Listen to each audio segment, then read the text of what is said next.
Hey guys, tonight we're unraveling a bedtime mystery that starts with a checkout slip, ends with a question no one can answer, and takes place in a library where reality likes to reshelve itself when no one's looking.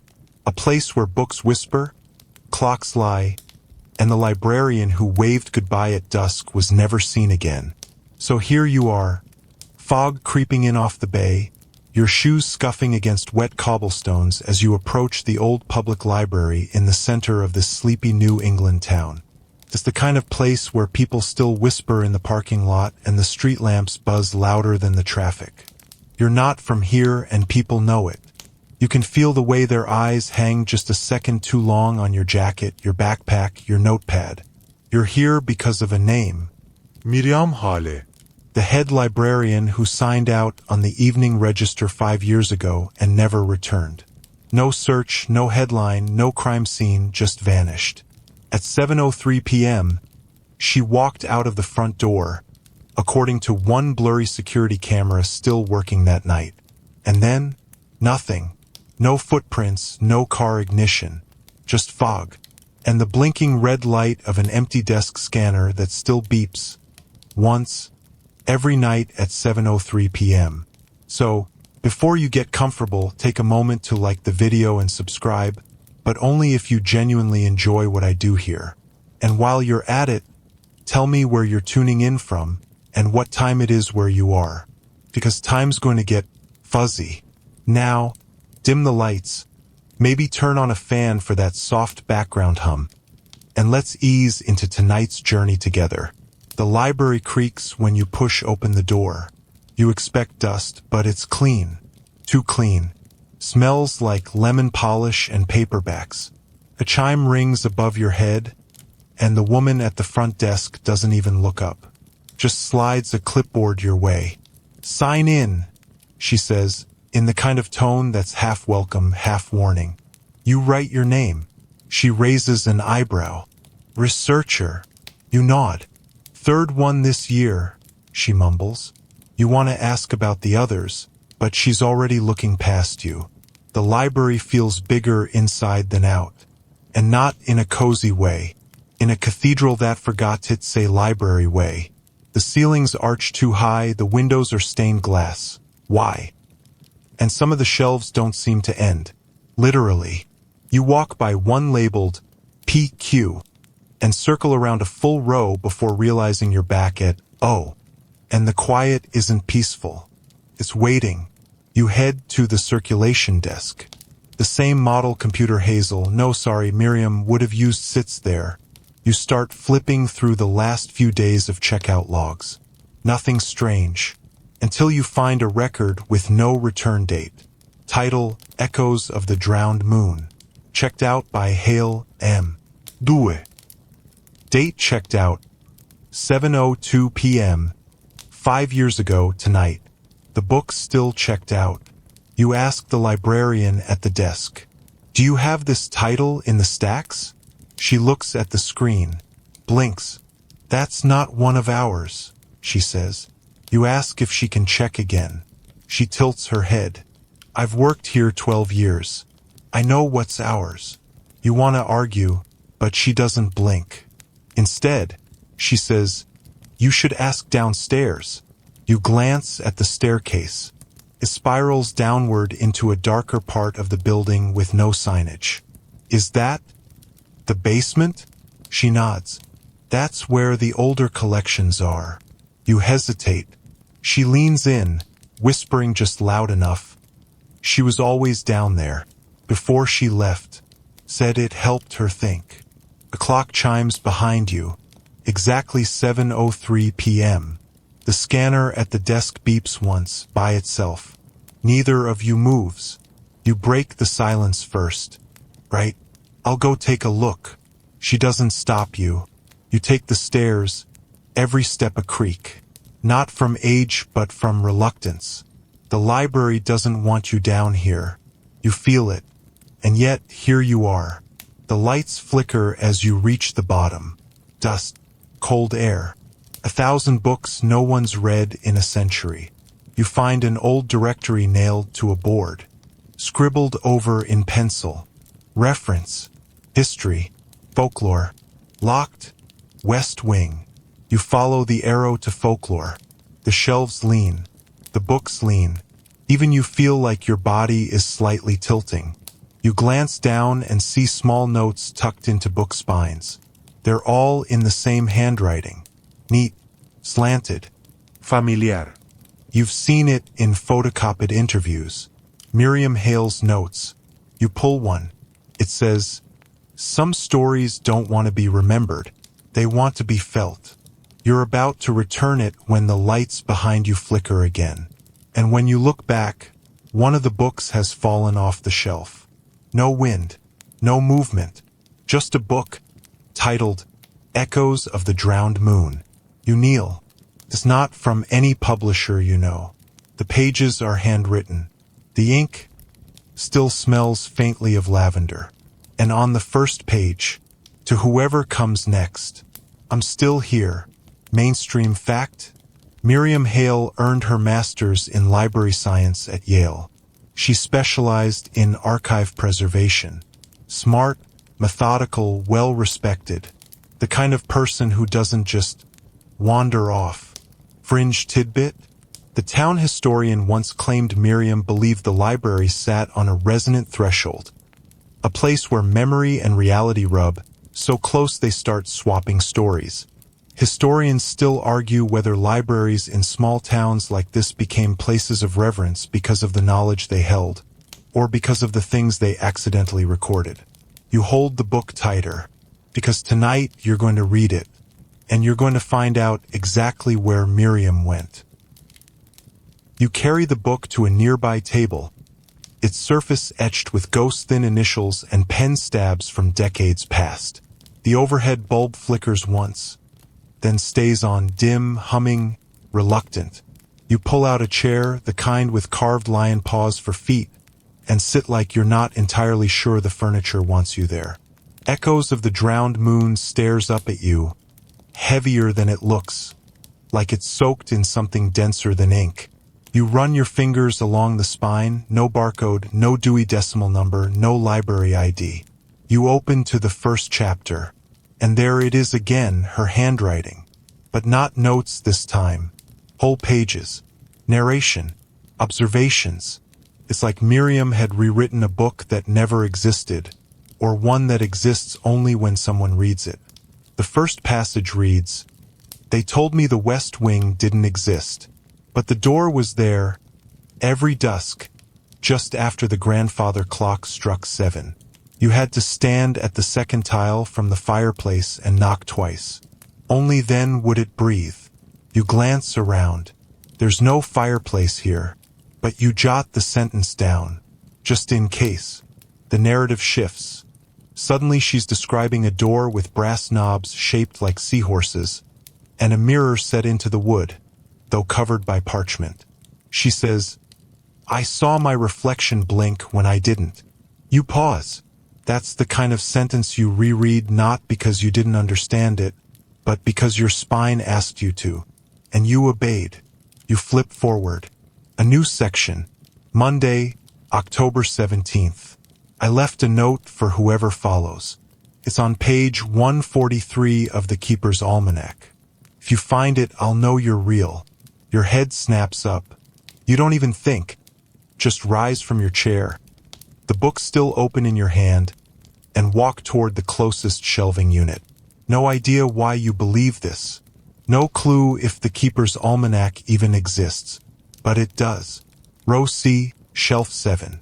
Green cloth cover, gold embossed. You pull it like you're diffusing a bomb. Page 143. A folded napkin.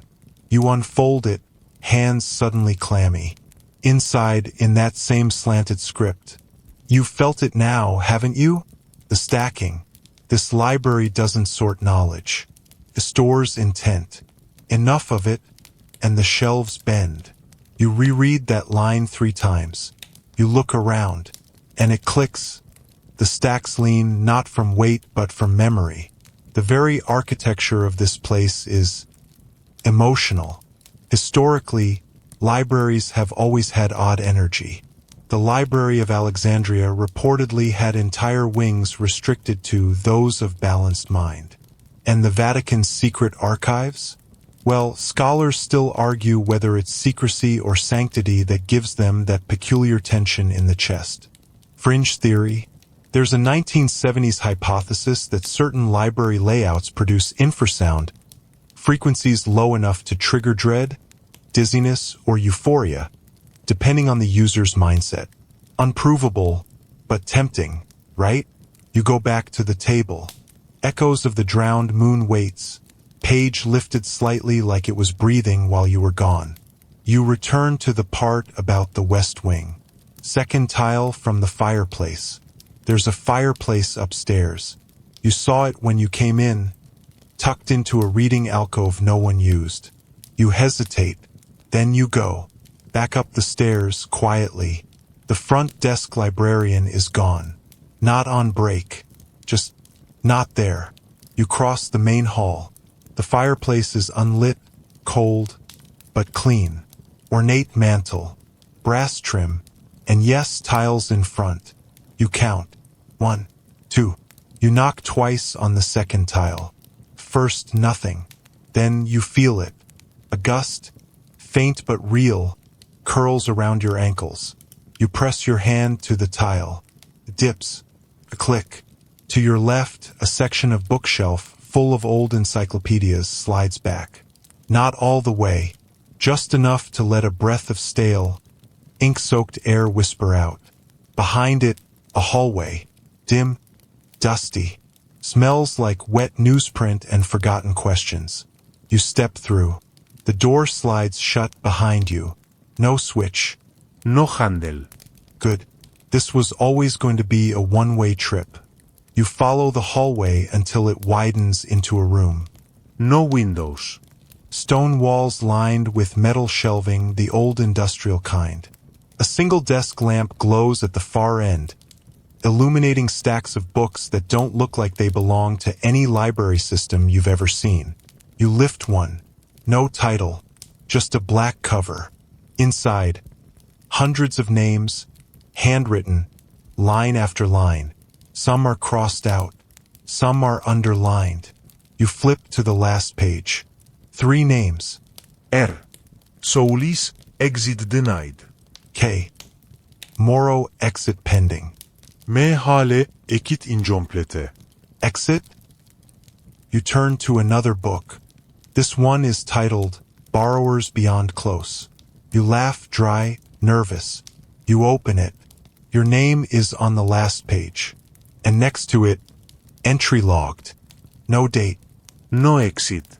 Mainstream record? This library was built in 1896 over what used to be a military mapping station. Some say its blueprints never matched the actual layout. Every few years, someone would discover a stairwell or a hallway not listed in any renovation plan. Fringe tidbit? In 1958, a librarian here wrote in her journal, "I shelved a book that wasn't mine.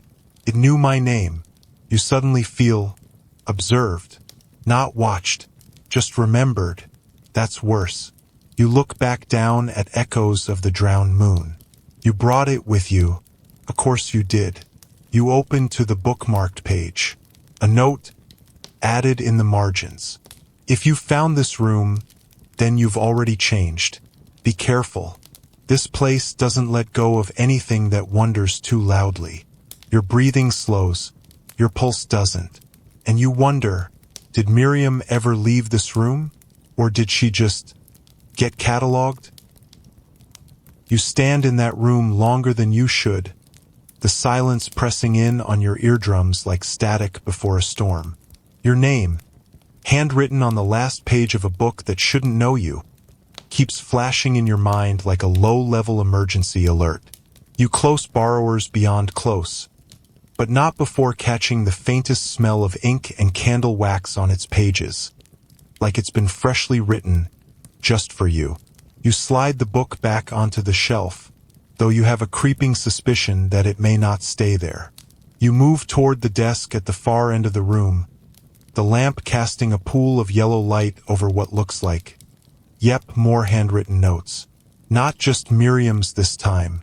Multiple hands, all scribbled in a rush, on scraps of paper, receipts, torn book pages, even the backs of postcards. They're all pinned under a cracked magnifying glass. You spread them out carefully. She asked what it meant to be unread.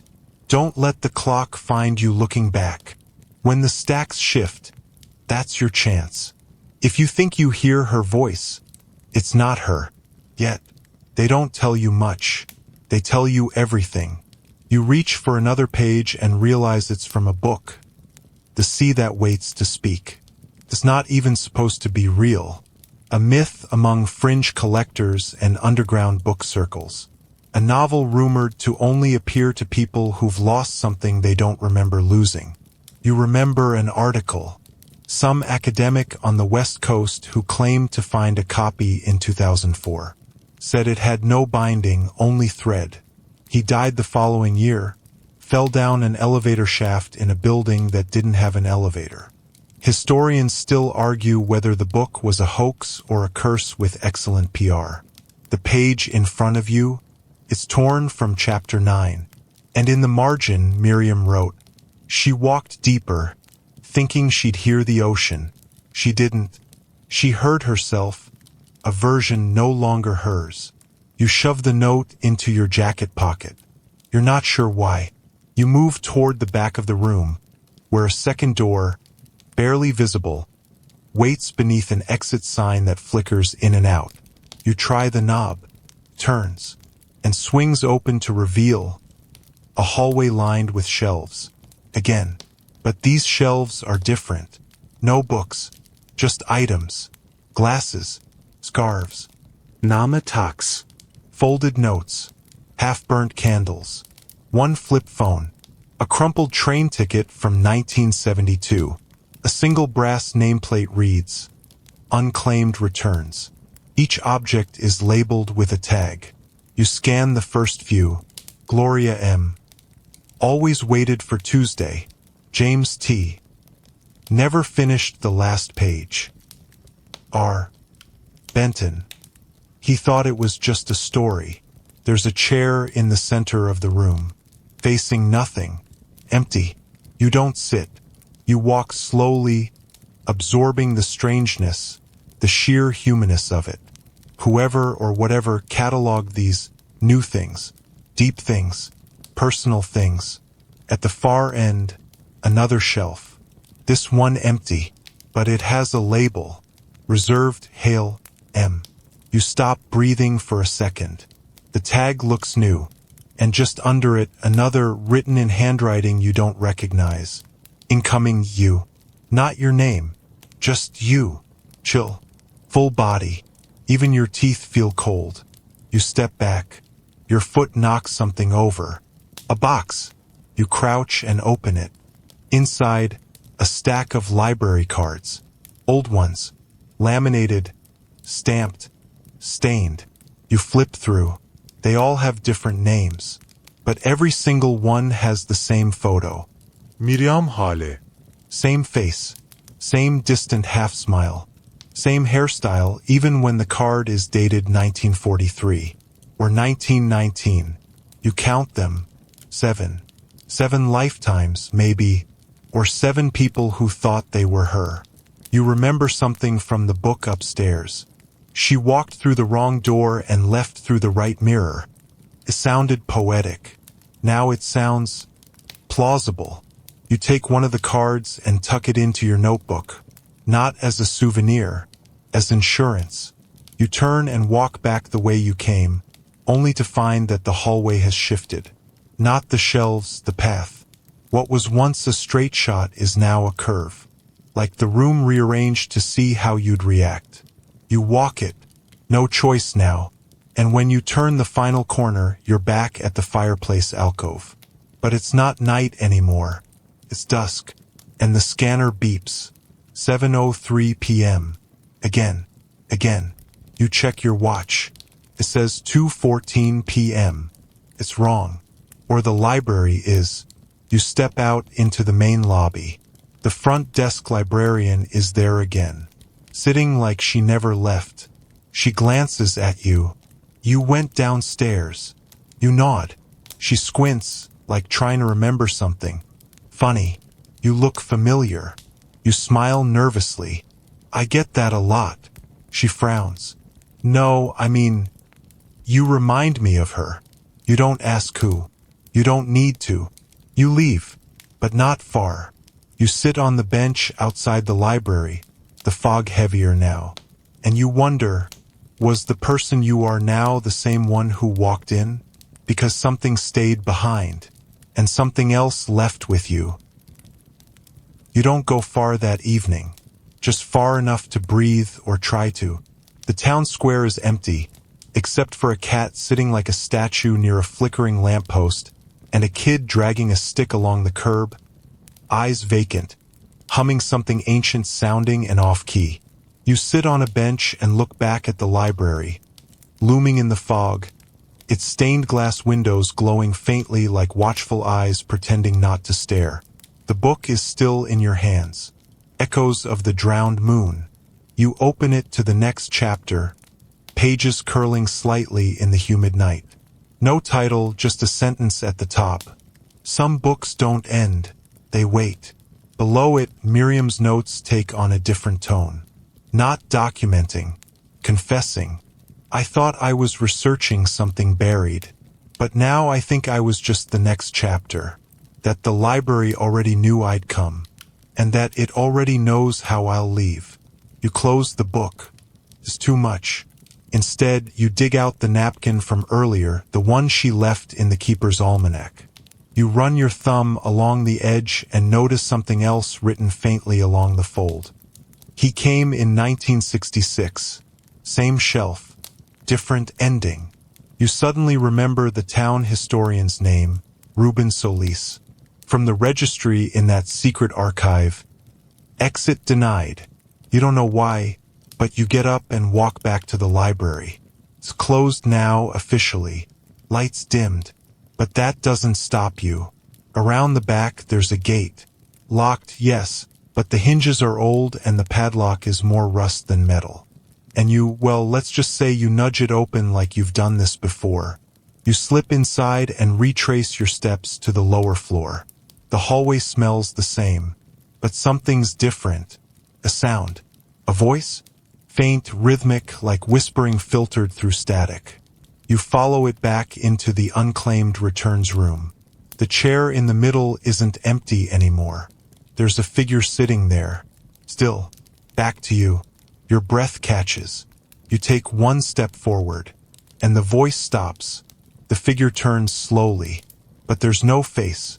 Just a blank space, placeholder, and the second it looks at you, it's waiting for an identity. Yours. You stagger back. It doesn't follow, doesn't move again, just fades, bit by bit, like fog burned off by sunlight that isn't even real.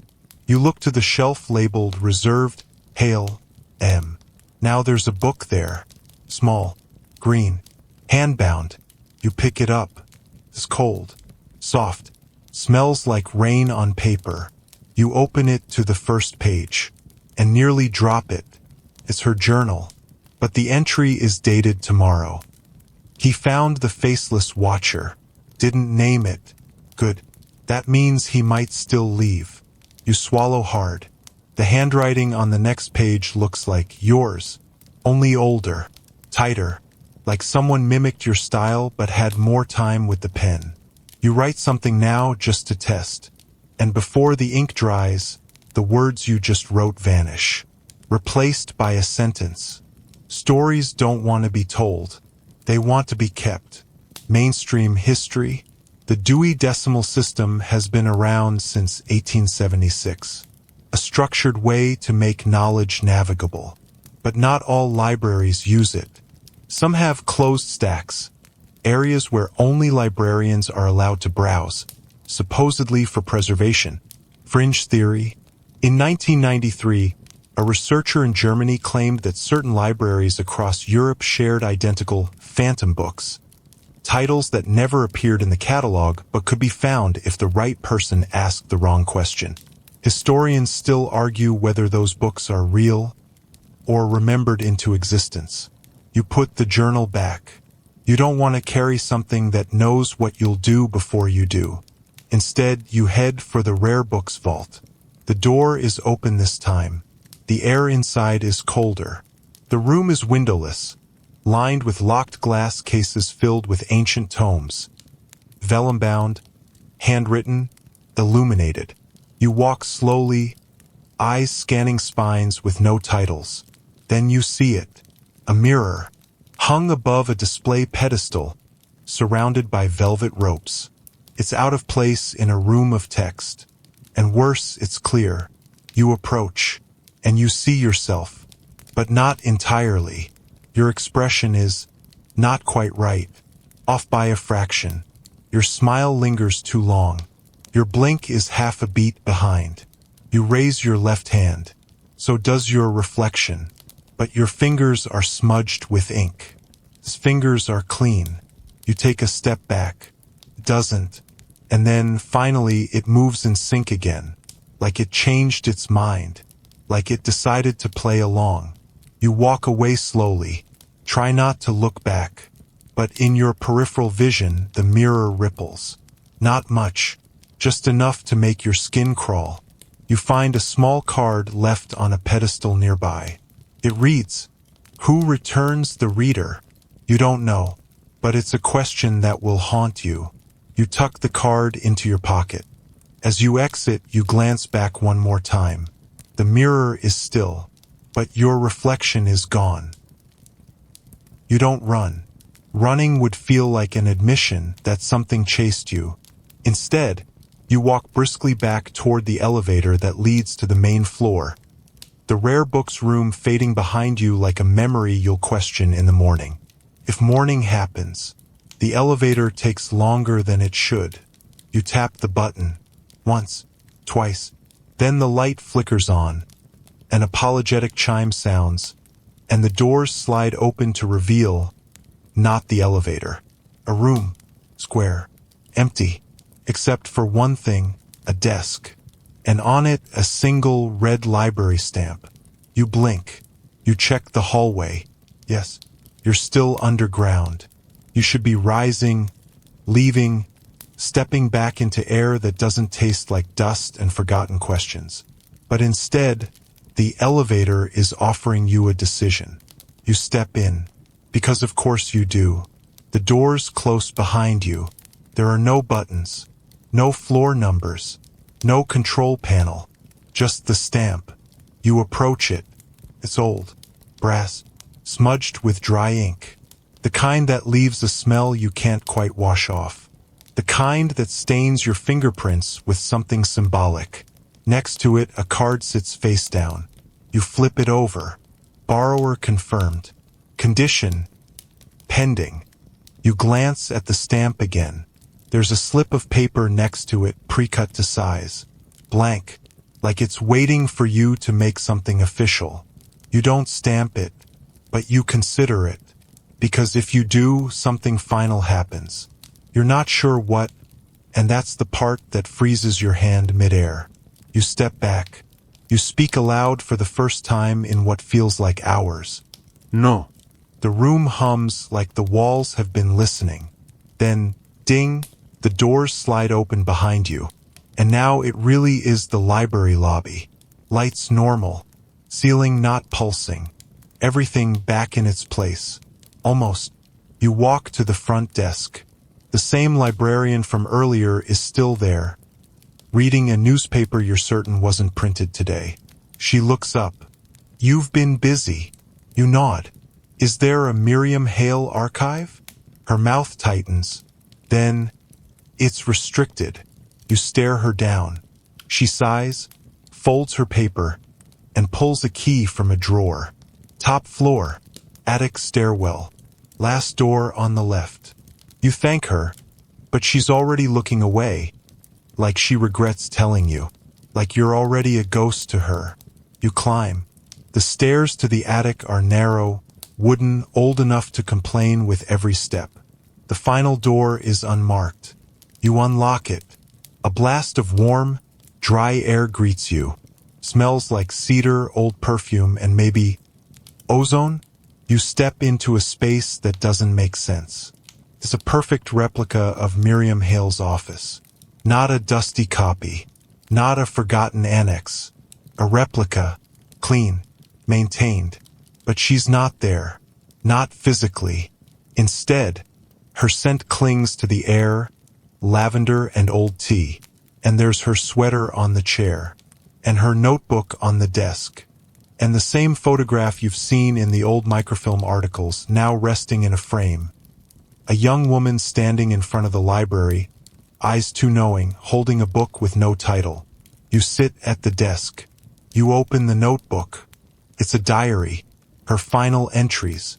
I know now that I wasn't supposed to leave, that some of us are borrowed by stories, not just readers. I opened the wrong book, but maybe the book opened me. He'll come. I think he already has. And when he reads this, maybe he'll understand that the library isn't haunted by the dead. It's haunted by the remembered. I stopped being afraid when I realized I was never alone. I was always accompanied. Mainstream fact? Many libraries, especially those built pre-1900s, include attic catalog rooms, places where rare and non-circulating collections are housed, often without electricity or documentation. Some of them are simply forgotten due to renovations. Fringe tidbit? A former archivist in Wisconsin once claimed her library dreamed new rooms into existence. She swore she woke up from a nap in a storage closet that hadn't been there the day before, filled with books no one remembered acquiring. She quit the next day. Historians still argue whether forgotten library wings are architectural mistakes or manifestations of collective memory. Rooms that appear when they're needed most. You close the diary. There's a folded paper sticking out from the back cover. You pull it free. It's a photocopy of a library checkout card. Stamped once. Signed M. Hale. And underneath, in faded ink, Due. Never. You look around the room one last time. Everything in its place. A simulation of a woman who vanished. Or maybe didn't. Maybe she just transitioned from being read about to being read by. You leave the room, notebook in hand. At the top of the stairs, you pause. Something whispers your name, not aloud. In the walls, in the wood, in the intent. You don't answer, because you're not sure if answering would mean you belong here now. Or worse, that you always did. You descend the attic stairs slowly, like each step risks triggering a different memory. The library is quieter than before. Not empty, just attentive, as if it knows what you've read, what you've opened, what you've touched that you maybe shouldn't have. The floorboards don't creak this time, not out of kindness but out of intent. The silence feels less like absence and more like holding its breath. You reach the mezzanine and wander without meaning to. The library seems to guide you subtly but surely. One hallway fades into another. One bookshelf leads to a spiral staircase you don't remember. Then another corridor lined with closed doors, all labeled in gold embossed script, none of them familiar. But one door stands slightly ajar. The plaque reads, "Reading room, reserved." You push it open. Inside, a small chamber, candlelit despite the lack of candles. You can't explain it better than that. The light has that flicker, but there's no flame, no electricity either.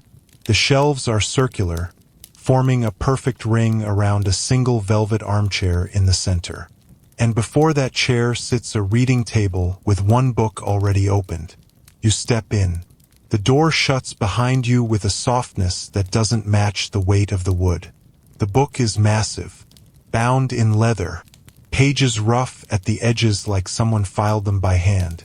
There are no words on the open spread, only a diagram, a rough sketch of the library itself, or something close, with layers beneath layers, rooms that shouldn't connect, arrows drawn in red ink, one circling a room labeled M. Hale holding. And next to it, you pending. You blink. The sketch is gone. The page is blank again. You turn it. New page. A sentence. Written as if it knew when you'd arrive. Every time you read this book, it reads a little more of you. You take a deep breath. You close it gently. On the spine, stamped in fading silver, the Echo Ledger. You scan the shelves. No catalog system, no familiar genres. Just unlabeled spines. You pull one at random. The book is light. Feels like balsa wood. You open it. It's full of first lines. Nothing else. The windows never opened, but the wind still came in. They said she drowned, but her shoes were dry. He read his name in a story he hadn't written yet.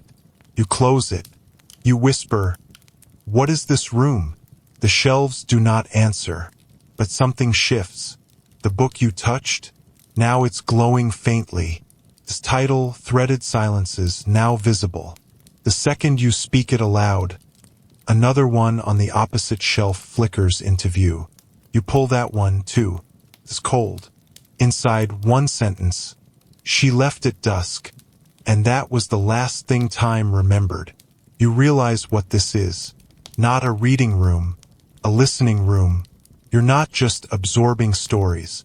You're becoming part of their memory.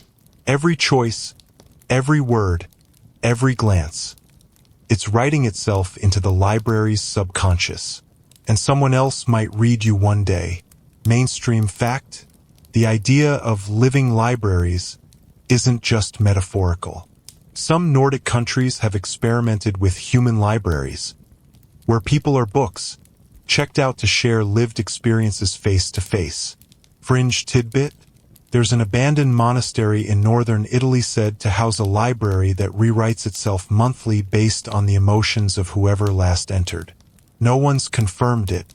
The locals call it the Mirror House. Historians still argue whether libraries were ever just buildings. Some believe they were early forms of memory temples, structures designed not to house knowledge, but to trigger its recreation. You leave the listening room. Quietly, one of the books continues glowing after you walk out. You don't look back. You reach the second floor and see an alcove you haven't noticed before. A display table.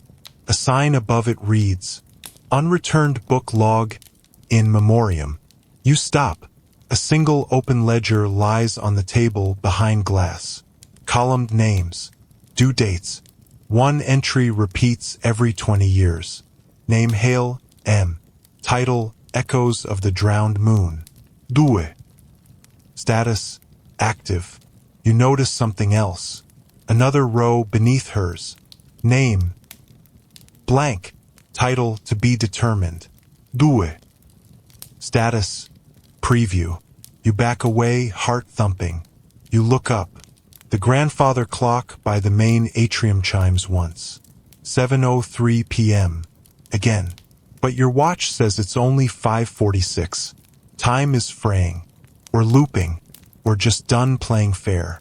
You find a bench by a window and sit down, hands shaking. Outside, the fog is thick. Thicker than it was before. It curls against the windows like fingers that forgot how to knock. You take out your notebook. The one you brought with you. You open it, expecting blank pages. But the first page already has writing on it. Not yours. Hers. This is where I stopped looking and started listening. He will too. He has to.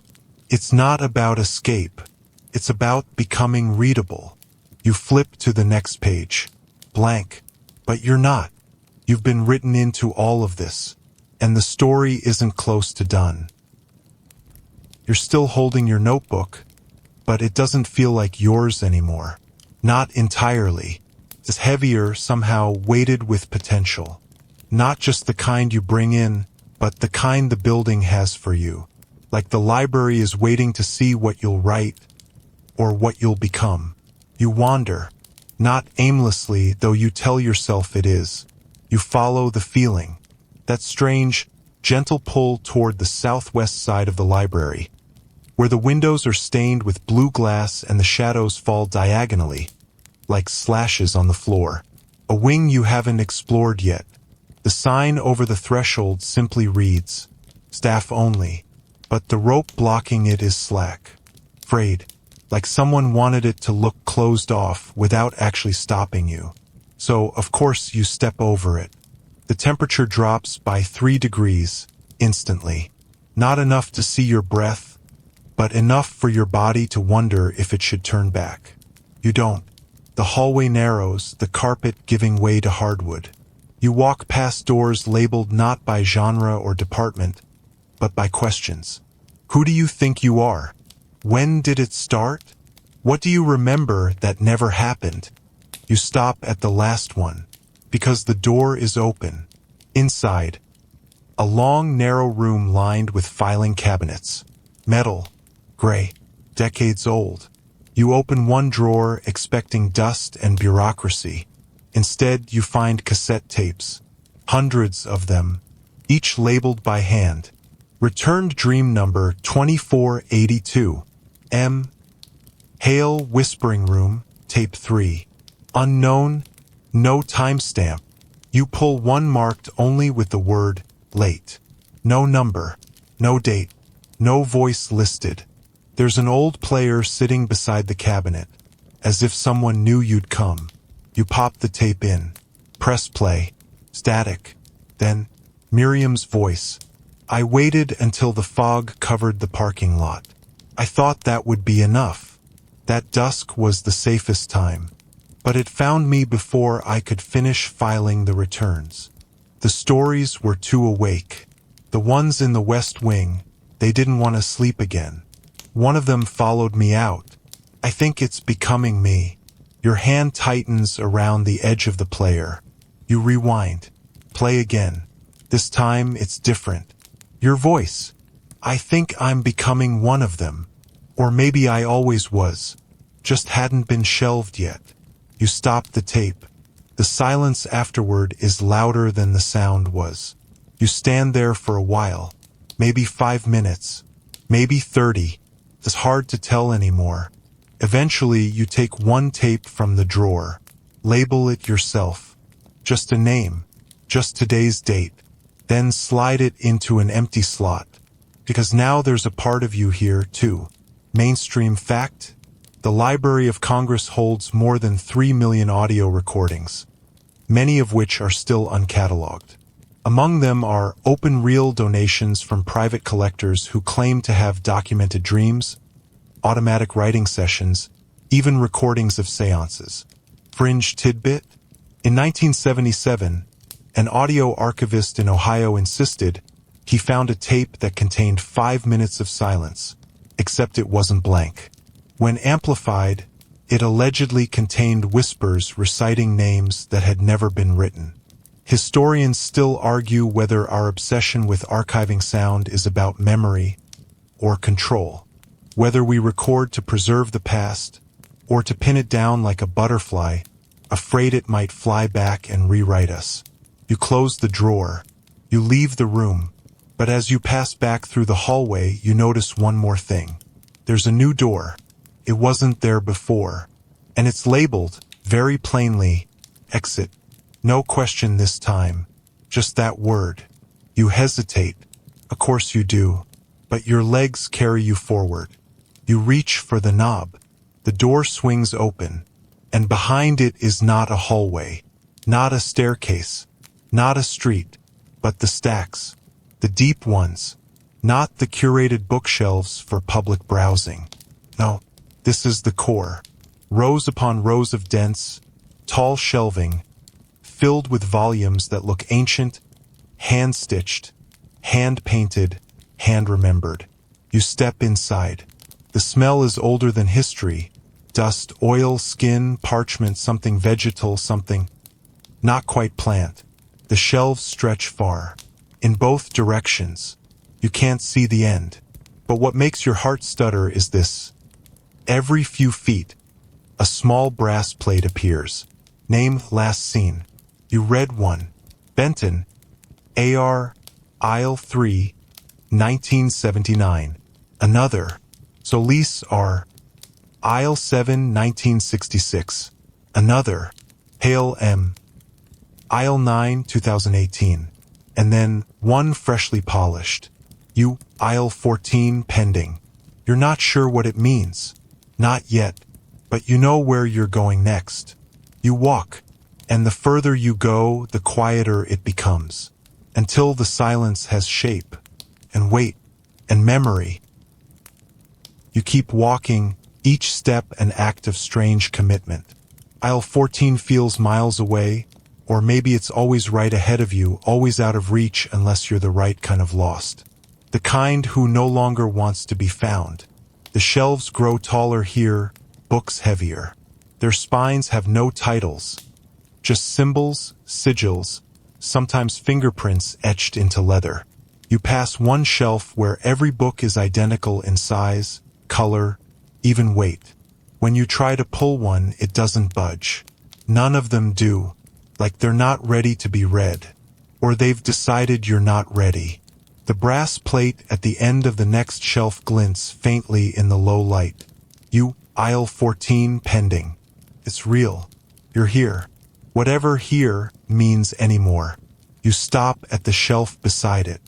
A small table stands between the rows, with a single book placed neatly in the center. Open. Waiting. You step closer. No cover. No title. Just a bookmark made from woven hair. You brace yourself and look. Your name is written on the page. Just your first. No last name. No timestamp. No flourish. Then, underneath, was seen, is reading, becoming legible. Your breath catches. You flip the page. The next line, returned unfinished. Due again soon. You don't understand it.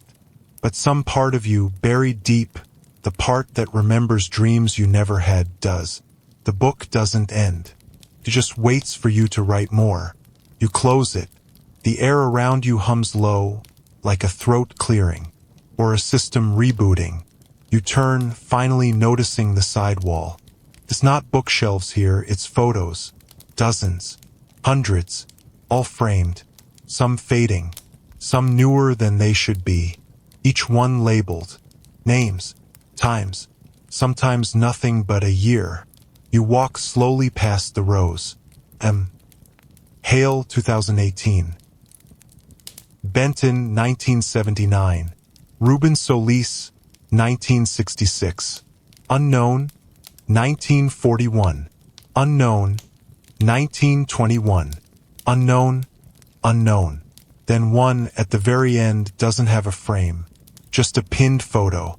It's you, taken today, somehow. And below it, pending. You touch the edge of the photo.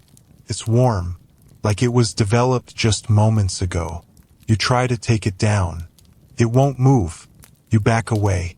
You whisper, "Okay, I get it." And the lights flicker once. A soft gust of air brushes your shoulder. Not a warning, an acknowledgement. Mainstream fact? The ancient library of Ashurbanipal, considered one of the first libraries in recorded history, didn't store books, but tablets. Most were collections of omens, spells, and dream interpretations. One tablet simply read, "The world returns by pattern. Remember that." Fringe tidbit? In 1982, an Argentine archivist vanished after allegedly compiling a book of those who vanished, a project based on names scribbled in the margins of unrelated texts. The book was said to grow new entries after each disappearance. Historians still argue whether archives record what happened or what was remembered with enough intention. You walk back down aisle 14. The table is empty now. The book gone. Or perhaps it's waiting for you somewhere else. You head back through the rows. Your footsteps sound different now. Quieter. Less like someone walking and more like someone joining in. You emerge from the stacks, half expecting the library to have changed shape again. But it hasn't. At least not in a way you can see. You reach the circulation desk. The librarian is still there. Or someone who looks like her. Same sweater, same posture, but her eyes are a little less present. She doesn't acknowledge you. She simply stamps a card and slides it forward. It's yours. Your library card. But beneath your name is a new label. Reference only, not for circulation. You stare at it. She says softly, "Means you stay within the system now. Don't worry. It's not a punishment." You don't ask questions. You just nod. Because honestly, what would you even ask? How much of you is still you? How much has been absorbed, cross-referenced, indexed? You walk away, and then you hear it. A low musical hum like glass singing is coming from the west wing, from the same direction where the mirror used to be. You follow it. The hallway feels longer now. At the end, a door half open. Inside, a room of mirrors. Fragments. Dozens of them. Not whole mirrors. Broken ones. Each shard reflecting not the room, but other places. A forest. A subway car. A flooded church. A snow-covered train station. You don't see yourself in any of them. Except one. A tall fragment. Cracked. Your reflection is older. Tired. But smiling. You step closer. It raises a hand. Not in warning. In welcome. You blink. And now the reflection is just you. Now, present. You turn away. And a scrap of paper flutters to the floor behind you. You pick it up. Miriam's handwriting again. Some exits aren't doors. Some are pages. You don't pocket it this time. You just let it go. It disappears before it hits the floor. The library exhales around you. You realize you're not lost. You're simply filed. The mirrors behind you hum faintly as you walk away, like singing bowls cooling after being struck. You don't look back. You've learned by now that reflection is never a passive act in this place. It's an invitation. And tonight, you're done being invited. Back in the main hallway, the light seems softer. Not dimmer, just less assertive. Like the library is stepping back, letting you breathe, watching your next choice with polite distance. You head toward the atrium, where the grandfather clock stands. Ticks quietly, but not on time. It always ticks a little slower than your heartbeat. Just enough to make you feel off-kilter, like someone syncing a metronome to a memory instead of the hour. You approach the base of the clock. Someone has carved a message into the wooden frame. Not new, maybe decades old. Time keeps what story won't. You pull out your notebook, flip to the last page. It's no longer blank. There's a sketch now, of this exact clock. Its hands turn not to a time, but to two letters. M&H, Miriam Hale. Of course. You reach out and touch the pendulum. It swings once, then stops, and a low click echoes from inside the clock face. Panel opens on the side. You didn't know it could do that. Inside, a small brass compartment, lined in velvet, and resting inside it, a key, tied with a faded blue ribbon. Attached is a tag, written in that familiar slant, for when you're ready to leave, or stay differently. You pocket it. You don't know what it opens, yet, but the key knows. You can feel that. You turn away from the clock and find yourself drawn, as if magnetized, to the second floor once again. Not the attic, not the sub-basement, something in between. The index gallery. You didn't even know that was a thing. It isn't labeled on any map, not even the secret ones Miriam left you.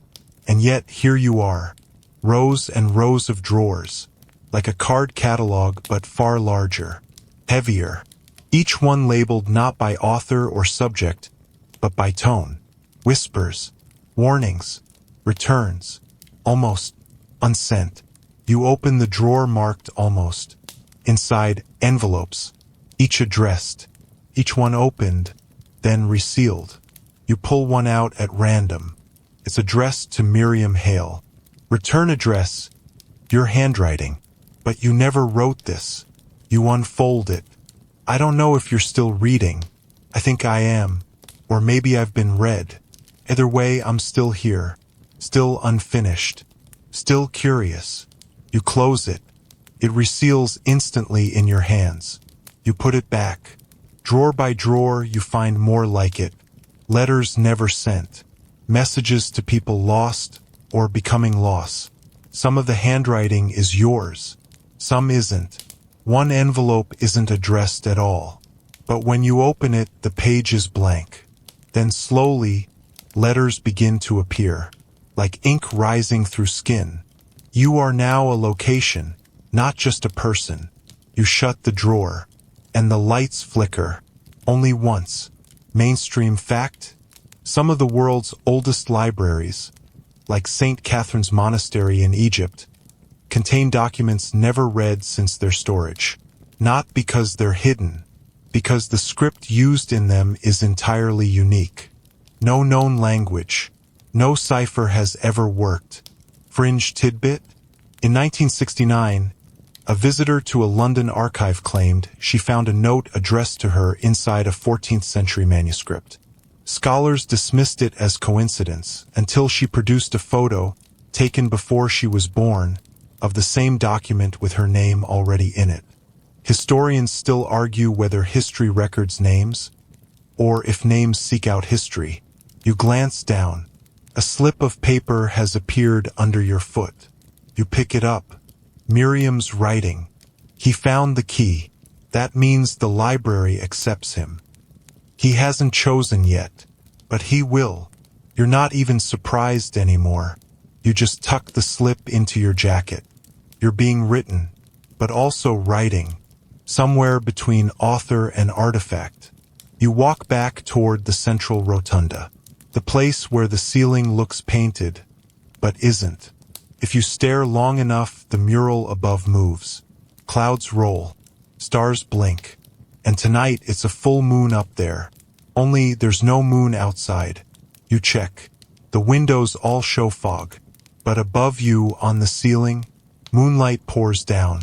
And in it, a shadow. Not of a person. Of a shelf. Peering slowly. You walk under it. A ladder now leans against nothing. Then, becomes solid. You climb. Why not? Each rung sighs beneath your weight. And when you reach the top, you're not in the library anymore. Not exactly. You're on a balcony, high above the rotunda floor. Only, the balcony doesn't exist in any blueprint. But it's filled with shelves. And one table. And sitting at that table, a figure. Not looking at you. Not facing you. But you know. You know before they even turn. It's Miriam, still dressed in that gray cardigan, still holding a pen. She looks over her shoulder, smiles, and says very softly, "You've been busy. You want to speak, but your throat's too tight." She gestures to the chair across from her. You sit. Between you a book, blank, open, waiting. She doesn't rush you. Miriam just waits, pen still in hand, like a patient editor who knows a great paragraph is coming. If only the writer would stop overthinking it. The balcony is silent, except for the low rustle of paper somewhere in the dark below. The rotunda's impossible moonlight shines on both of you, casting silver halos around everything but the book. The book remains in shadow. "You have questions," she finally says. "It's not a guess. It's a fact. A timestamp, not a conversation starter." You nod because you don't trust your voice yet. She leans back slightly, eyes on you. Everyone does. But that's not why you're here. You find yourself whispering. "Then why am I here?" She tilts her head. "Because something read you first." You glance down at the open book between you. Still blank. Still pulsing faintly with potential. She gestures toward it. "You could write in it. If you want." Your fingers twitch. "What happens if I do?" Her smile doesn't quite reach her eyes. Depends what you write. You lean forward, peer into the book like it might blink. The first page has changed. It now reads, "This version begins with a reflection that wasn't yours." You blink, look up at her. Miriam shrugs. It's not about authorship. It's about authorship permissions. You exhale. It's either a laugh or a cough. Maybe both. "I found notes," you say. Cassette tapes. Drawers full of letters. Some were addressed to me. Some I think I wrote. "You did," she replies. "And you will. This place doesn't move forward or backward. It moves around." The pen in her hand vanishes for a moment, then reappears behind your ear. You reach up instinctively and feel it. Still warm. "You're doing well," she says. You scoff. "I'm completely lost." "No," she corrects gently. "You're exactly where the next version of you needs to be." You look away, suddenly feeling like you're trespassing in your own body. Below, the library groans faintly, not with weight, with age, not weariness, expectation. You look back down at the book. The shadow around it is fading. The page now says, "Every story has a final reader. Most don't know when they've started reading themselves." You feel your breath catch, because that's exactly what this has become. Not a mystery you're solving, but a reflection you're inhabiting. You sit back and ask the only question that still matters. "Did you ever leave?" Miriam's smile softens. "I left in the usual way," she says, "by turning into something else." She taps the cover of the book. "And I stayed in the usual way, by being remembered." You don't know if you should feel comforted by that, but you kind of do, because suddenly it makes sense. That photo in the archive, the checkout slips in her name from the 1940s, the 1920s, the 1880s. She didn't time travel. She got filed, properly. You reach for the book, fingers brushing the page. It doesn't resist. It lifts, inviting, curious, maybe even a little shy. On the next page, a mirror is drawn. Not a sketch, an actual mirrored surface, thin and delicate, embedded right into the page. You see your reflection, and it smiles first. You look up again. Miriam is gone. The chair is still warm, but she's not there. You're alone, except not really. You look back at the page. Your reflection nods once. Then the mirror ripples.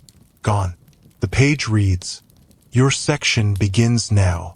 Mainstream fact? In ancient Rome, some libraries were divided not just by topic, but by emotion. Scrolls meant to inspire hope were kept apart from those that stirred fear or longing. It was believed the mind absorbed knowledge best when the emotion matched. Fringe tidbit? A now-lost library in Istanbul reportedly kept a room of self-reading books, volumes that mirrored not language but memory. Rumors said if you opened one, you'd see your own regrets transcribed in invisible ink. Historians still argue whether libraries record what happened, or what might have, if only you'd noticed sooner. You close the book, but instead of putting it back, you tuck it under your arm. You descend the hidden stairs on the side of the balcony, the ones that weren't there when you climbed up. Now you're back on the main floor, except you're not alone anymore. They're here. Dozens of them. Faces from the photos. Readers from the logbook. Borrowers from the tapes. Some flickering. Some just silhouettes. Some more real than you are. And all of them silent, but watching, acknowledging. Not threatening, just witnessing, because this place doesn't lose people. It files them, and tonight it found the right shelf for you. The lights dim slightly. The clock strikes. 7:03 p.m. Again, you check your watch. It finally matches. For the first time all night, the desk scanner beeps. Just once. and a single page flutters down from the rafters. You catch it. On it, a stamp. Returned. Not for circulation. And beneath that, in faint lavender ink, see you in the footnotes. You don't go anywhere for a while. You just stand there, in the hush between chapters, holding that page in your hand. The ink is still slightly damp, as though someone, or something, just pressed it into place moments ago. The stamp reads returned. Not for circulation. Again, permanent, but not punitive. Your eyes scan the library. Feels like it's shifted. Not in structure, but in posture. Less like a building, more like a presence. A reader, yes, but also a writer. A keeper.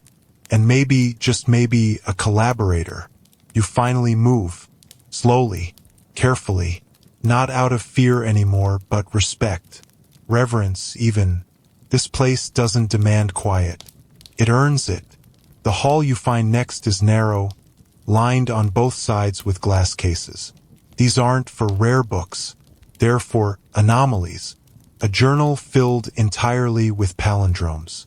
A children's book that erases a word every time it's opened. A folded pamphlet dated 2091. And then, a book bound in soft brown leather. As you lean closer, you realize it's breathing. Just faintly, in and out, as if waiting to be opened by someone real. The plaque beside it reads, "The book that writes back." You hesitate, but you've come this far. You pull on a pair of archival gloves nearby, slide the book from its pedestal, and set it gently on the reader's table. You open to the first page. Blank. The second page begins to shift as your eyes land on it. Letters blossom like frost patterns. Welcome back. You are now being recorded. Not in the technological sense. In the mythic one.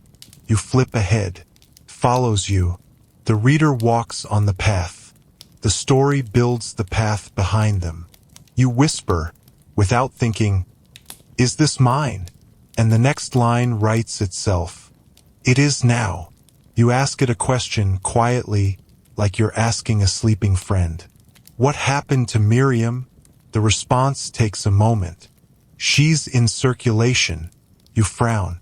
But I thought. Another line appears. She was borrowed. And then remembered. That is how you leave here. You become worth returning to. The book pauses, then writes one final line on the page. And you're almost there. You close the book, your fingers shaking. Mainstream fact? Ancient Chinese libraries sometimes house scrolls in temperature-sensitive vaults, designed not just to preserve, but to detect motion and change.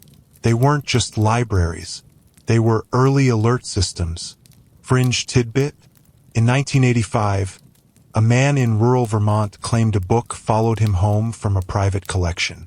Every time he moved, it updated its last page with things he hadn't done yet.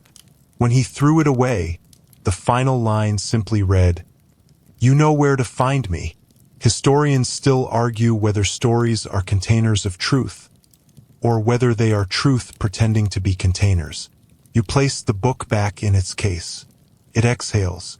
Literally, you exit the hall, heart pounding, and find yourself outside the main reading room again. You push the door open. Inside, another table, and another object waits there. Not a book. A mirror. Not a regular mirror either. This one ripples slightly at the edges, like a reflection projected through water. You approach. This time, when you look in, you don't see yourself. You see a scene. A living room. Familiar. Yours? You lean closer. Yes. There's your favorite mug. There's the lamp you always mean to fix. And sitting in your reading chair is you, holding a book. The same one you've just touched. You look up into the mirror in the mirror, and the you in the reflection smiles. You whisper, "What are you reading?" And the other you mouths, "This," then shuts the book. The mirror goes blank, then shatters silently. The shards float in place for a second. then reassemble not into a mirror but into pages. They fall gently to the table. You reach out, pick one. It's written in your own voice, something you haven't written yet, but you remember thinking it once. Long ago, you tuck the page into your coat. The lights dim. The sound of pages turning soft, insistent, builds in the walls. And in the corner of the room you see a chair. One you hadn't noticed before. A reading chair. But the plaque on the floor says, "Waiting for return." You sit. You don't know why, but you sit. And the lights rise. And a single book appears on the table. No title. No author. You open it. And it begins, "Once there was a reader who forgot they were also a story." And you smile, because now you remember. You don't move for a while. The book on the table stays open to that first line, as if waiting for you to deny it or confirm it, or breathe into it enough to make the next sentence possible. The room, that small sanctuary of flickering shadows and soft velvet hush, holds the moment like a fragile flame cupped in its palms. You run your fingers along the edges of the page. They come away warm. You whisper the line aloud. "Once there was a reader who forgot they were also a story." The page doesn't turn, but a second line appears beneath it. "They remember just in time." You inhale. It's one of those rare, full breaths. The kind that comes with realization, not relief. The book pulses once, gently, and then the page turns on its own. No fingers, just intent. The next chapter has no title, just a map, a hand-drawn sketch of the library, but not as it is now, as it could be. Hallways you've never seen. Rooms labeled afterthought, regression, intermission. A note scribbled in the corner says, "Some places only appear when forgotten." Another inked detail. A winding stair labeled the spiral of late returns, circled in gold. And now, somehow, you know exactly where it is. You close the book. You stand. You leave the reading room without looking back. The hallways are more familiar now, not because they've stopped shifting, but because you've adapted. This time, the spiral staircase is waiting. Not hidden, not imagined. Just there, in the West Hall near the architecture section, where two walls meet in an angle that never used to be there. You place your hand on the banister. The wood vibrates faintly, like a guitar string tuned to the frequency of memory. You descend. The air thickens the deeper you go. Not with dust, with story. The walls down here aren't plaster or stone. They're spines. Book spines, pressed and stacked and layered like tree rings. You realize, this is the memory of the library. It stores books upstairs, but it stores being down here. At the bottom, a small wooden sign reads, "Borrowed time," and below it, etched into the floor, "Please return what was taken." There's a room ahead. Inside, a clock. Its face has no numbers, just single words at each mark. When, if, then, almost, again, never. In the center of the room, a single chair. And on the wall, an old return chute. The kind you drop a book into, hoping it'd find its way back home. You approach the chute. You reach into your coat and find everything. The page from the broken mirror. The napkin with Miriam's first note. The checkout slip stamped, "Not for circulation." The letter you never wrote. The key tied with ribbon. They all feel lighter now. You hold them one by one, then drop them into the chute. Each one makes a different sound. A bell, a sigh, a laugh, a final echoing silence. When the last item falls, the chute slides shut. You're left with nothing in your hands. And yet, you don't feel empty. You feel filed. Mainstream fact? Some modern libraries keep memory archives, audio clips, oral histories, confessionals, cataloged by emotional state instead of topic. You can literally search for hopeful or grieving and get a curated list.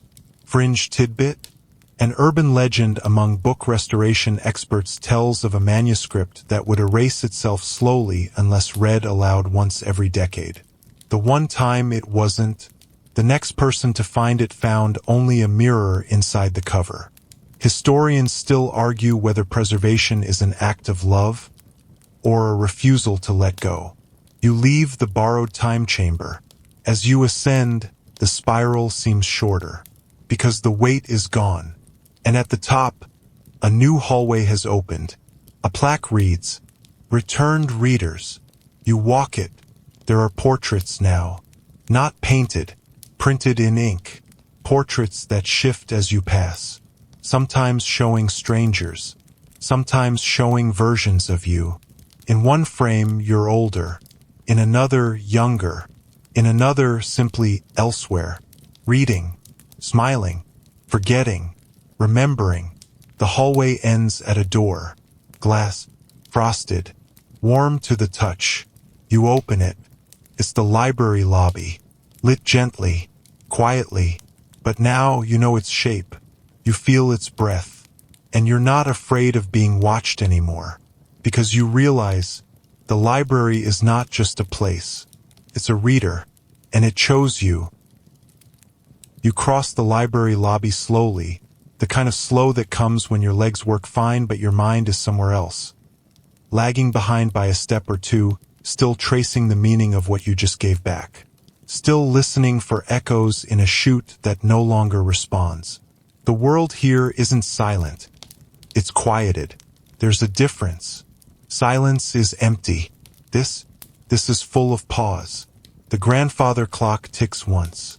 You don't check the time anymore. What would it matter? It's 7:03 p.m. always, unless the library permits otherwise. You pass the front desk.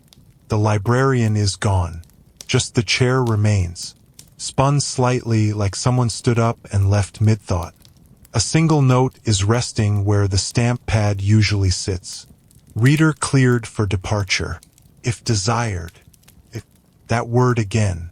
You hesitate by the doors. They're unlocked.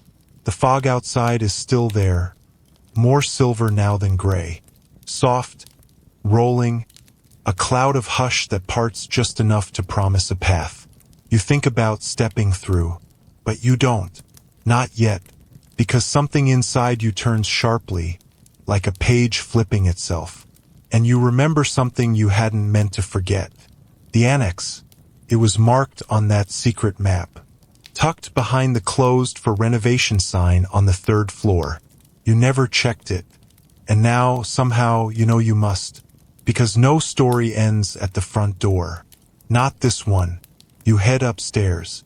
The 3rd floor is mostly dark, save for a single floor lamp left on like an afterthought or an invitation. The closed for renovation sign is still there, but the chain across the door is unhooked. You push it open. Inside, dust motes floating like slow thoughts. Boxes, stacks of uncatalogued books, furniture under sheets, and one glowing rectangle on the far wall. Panel. You cross to it. Slide it open. Inside, tucked like a secret, a stack of old index cards bound by red twine. They're labeled. Witness accounts unfiled.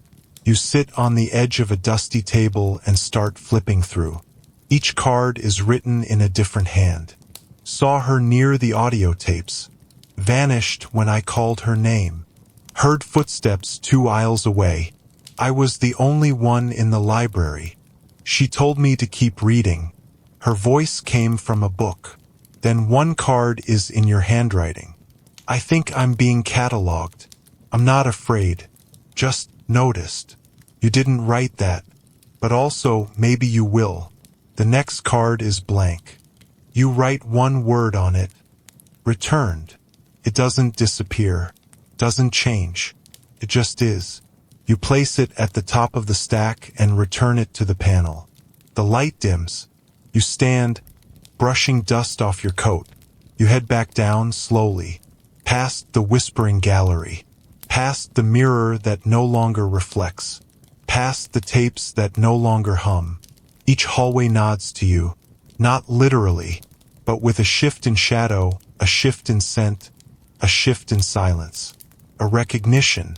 You've become readable. Mainstream fact?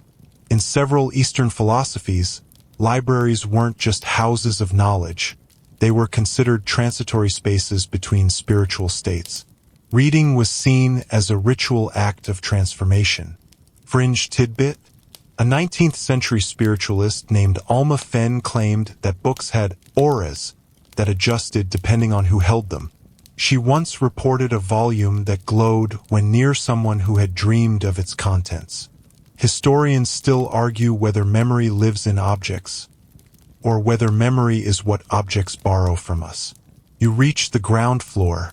The lobby is still waiting, and so are the doors. You walk toward them. They slide open smoothly for the first time tonight. No creaks, no resistance.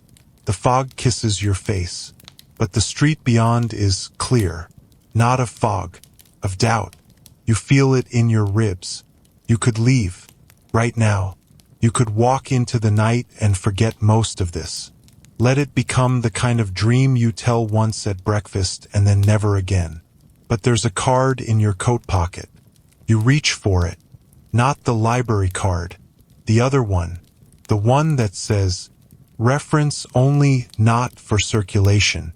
You smile. You turn back. And in the final pane of the glass door, you catch a reflection. Not of yourself. Of the book. Still under your arm. Still waiting to be finished. And in that moment, you realize, leaving isn't the end. Finishing is. And you're not finished yet. You step back from the doors, slow and deliberate. It's not a rejection of the world outside. It's a nod of understanding. You could leave. The fog would part. The story would end, at least in one sense. But something inside you, calm now, no longer panicked or grasping, knows you're not quite legible yet. And this library, this impossible maze of memory and mirrors and echoing thought, has one more page left for you. You move through the atrium with a new ease. Not the hesitancy of a visitor, nor the urgency of a seeker.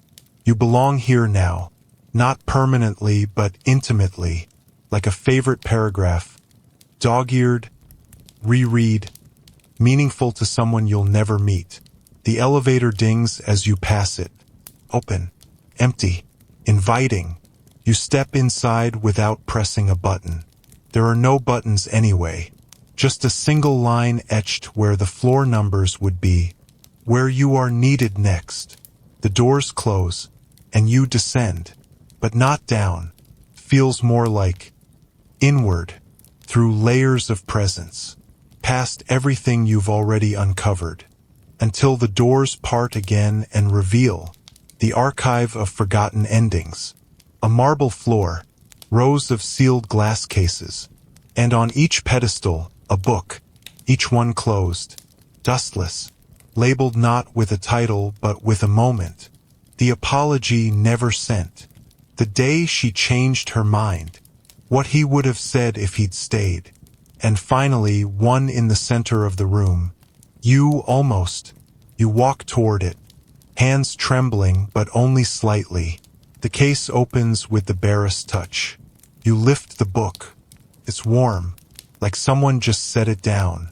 You open to the first page. Blank. Then a line appears.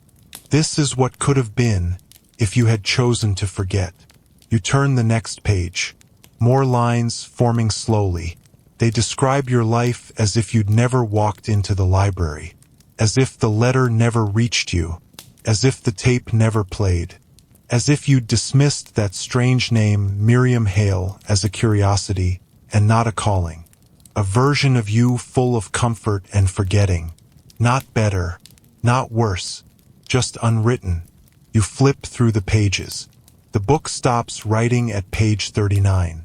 A note appears in the margin. That's as far as you would have gone. You laugh softly. It's not unkind. You close the book. Set it gently back on the pedestal. Clicks shut like it's content to be done. Mainstream fact? The French term mise en abîme refers to the placement of a story within a story, like a book where the protagonist reads a book about themselves. It's a literary recursion, often used to mirror the reader's own experience. Fringe tidbit? A private library in Kyoto is said to have a chamber where every visitor encounters a personalized book of what they almost became. Local legend says some who read it are never the same again. Some never leave. Historians still argue whether fiction reflects life, or whether life is just fiction well edited. You step back from the display. The room dims slightly, like it's releasing a held breath. A door you hadn't seen before swings open, and now you know it's time, not to exit, not quite, but to complete. You return to the balcony room, the one where Miriam once waited. She's not there now, but her chair is, her pen, her notebook, and beside it your book, the one with no title, still open, still unfinished. You sit, you pick up the pen. It hums faintly in your fingers, the kind of vibration that makes your teeth buzz with anticipation. The page welcomes your touch, and you begin. Not a recap, not a confession, not an ending, just a sentence. One clean, quiet, perfect sentence. Now that I am written, I can begin.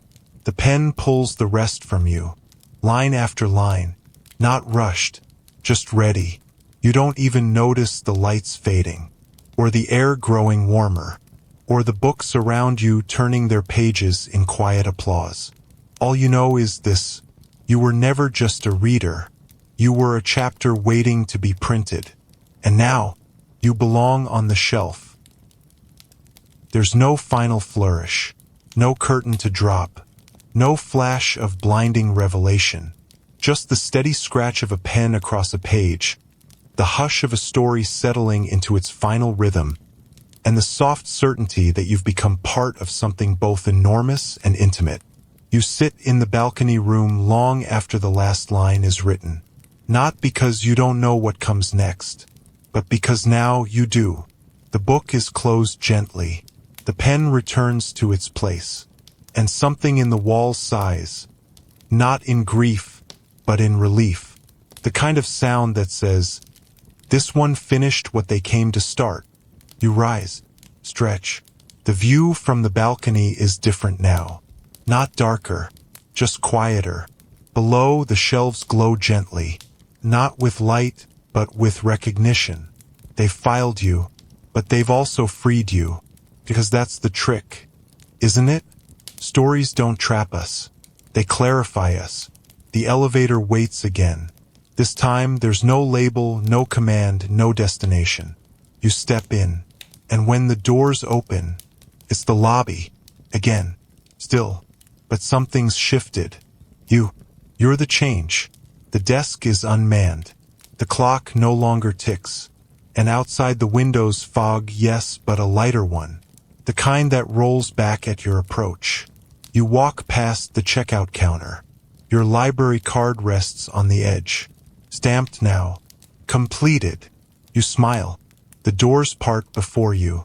And this time you walk through. There's no resistance. No cold. Only that soft, ambient hush of the outside world at night. You check your coat pocket. The book is gone. Not lost. Just shelved. Somewhere. You step onto the sidewalk. The sky above is ink blue, and the street is empty, but not lonely, just waiting for the next line. So now you breathe, in through your nose, slow and steady, out through your mouth even slower. Feel your spine relax a little as the weight of the story falls away. Not because it's over, but because you no longer have to carry it alone. It belongs to the shelf now, to the page, to the hush of memory just behind your eyes. You remember the smell of the paper, the way the fog curled like punctuation, how the mirrors didn't just reflect you, they wrote you, and how, somehow, That quiet librarian who left at dusk hadn't vanished. She'd just become legible in another way. The footsteps through that old library might still echo somewhere, but they no longer belong to fear or confusion. They're soft reminders now, that places remember, that names linger, that yes, you are not lost.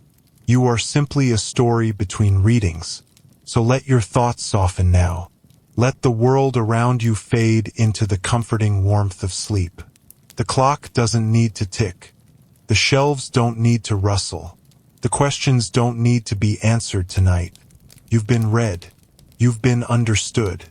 And most importantly, you've been filed under unforgettable. Good night, you beautiful mystery. We'll read again soon.